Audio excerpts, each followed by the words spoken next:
O artigo 15, o que significa outros deuses no trabalho. Está escrito, não fareis outros deuses diante de mim. E o sagrado Zohar interpreta que deve haver pedras com as quais pesar.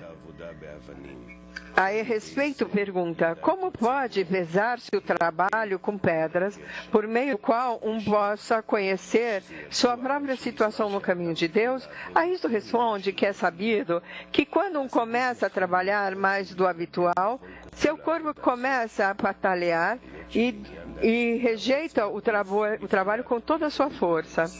Isso se deve, com respeito ao otorgamento, implica uma pesada carga para o corpo, o qual não pode tolerar esse tipo de trabalho.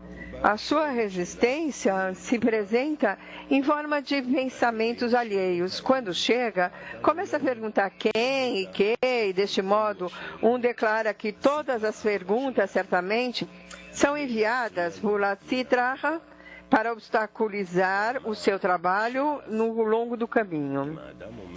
Está escrito que, sem esse momento, ele afirma que isso provém de Sitraha, violaria o preceito que diz, não farei outros deuses diante de mim. O motivo disto é que ele deve crer que vem da sagrada Shekhinah, já que não existe nada além dele. Por o contrário, a sagrada Shekhinah lhe revela o seu verdadeiro estado, quer dizer, a maneira como ele se dirige pelos caminhos de Deus. Isto quer dizer que, ao enviar-lhe estas inquietudes, chamadas pensamentos alheios, vê como ele responde, e desta forma, ele deve chegar a conhecer sua verdadeira situação no trabalho para poder saber o que fazer. Isto é similar ao que diz a parábola a respeito ao homem que queria saber quanto o amava seu amigo.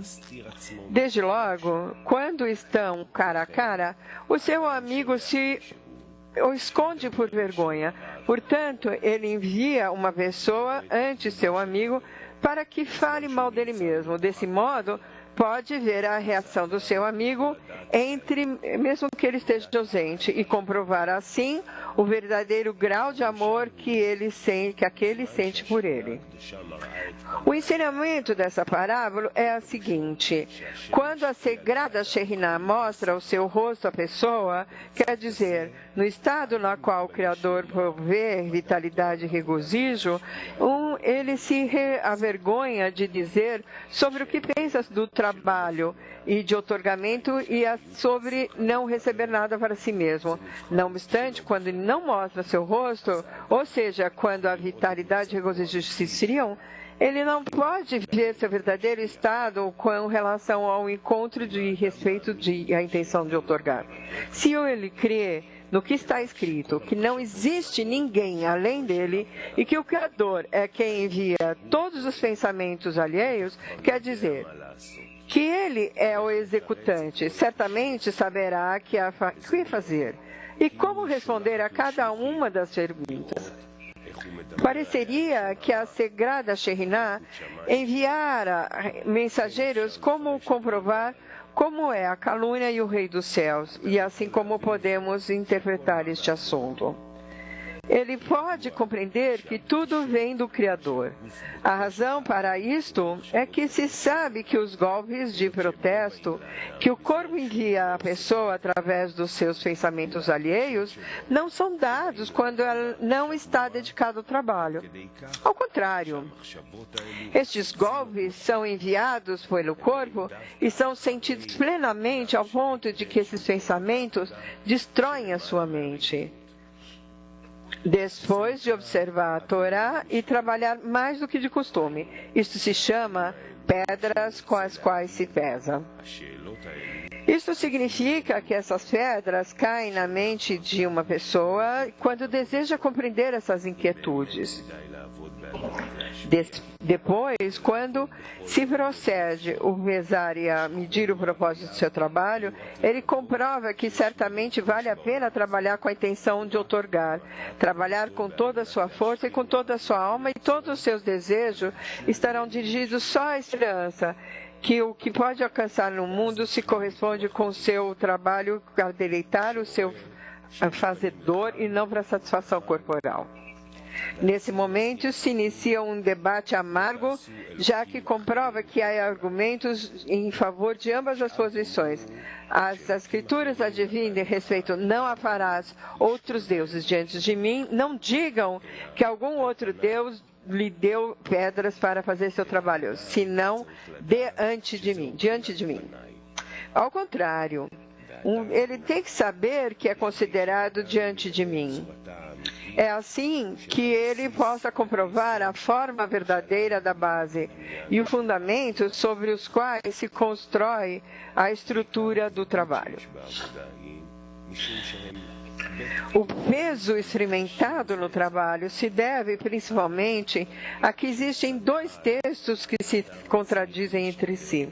Por um lado, ele deve tentar que todo o seu trabalho consista em alcançar a adesão com o Criador, e que todo o seu desejo seja somente dar-lhe satisfação ao Criador e nenhuma maneira a si mesmo. Por outro lado, vemos que este não é o objetivo principal, já que o propósito da criação não era que as criaturas outorgassem ao Criador, pois ele não carece de nada, como para que as criaturas tivessem que dar algo. Muito pelo contrário, o propósito da criação segue o seu desejo de fazer com bem às criaturas, ou seja, que as criaturas possam receber o prazer e o deleite. Esses dois aspectos se contradizem entre si desde um extremo ao outro. Por uma parte, devemos outorgar e, por outra, devemos receber. Em outras palavras, existe um discernimento da correção e da criação, da criação, que consiste em alcançar a adesão, entendendo-se isto como equivalência de forma, e que todas suas ações sejam somente com a intenção de outorgar. Somente então é possível alcançar o propósito da criação, e que consiste em receber deleite e prazer do Criador. Porém, quando se habituou a transitar nos caminhos do outorgamento, não possui vasilhas de recepção. E quando recorre aos caminhos de recepção, não tem kelim, vasilhas de outorgamento. Assim, por meio das pedras para pesar, ele adquiria ambos.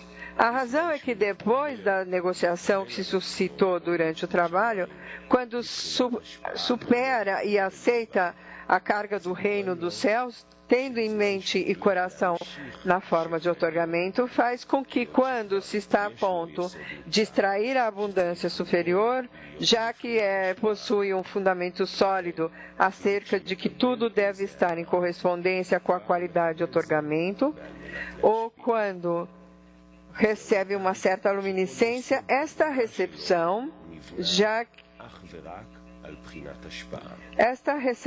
se dá com o propósito de outorgar. Isto é assim porque o fundamento inteiro do seu trabalho está construído unicamente sobre o atributo outorgamento. A isto se considera receber com o fim de outorgar.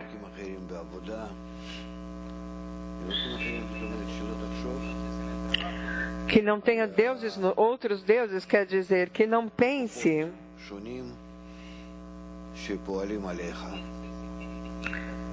em diferentes forças que atuam sobre vós, senão, no total, tem uma única força que é o homem frente ao Criador, e a diferença entre o homem, o ser humano, que tem um certo desenvolvimento do desejo de receber, e todos os graus anteriores do desenvolvimento do desejo, é que o homem faz um cálculo ויכול לראות את עצמו מהצד. מי אני, מה אני, למה אני כאן? Se pode olhar a si mesmo de um lado, quem sou eu? Quem eu sou? Por que sou assim? Por que os demais são de tal maneira? O que me influi a mim? Como é que eu sou ativado? Então, tem o homem um ponto de aclaração como se fosse por fora dele.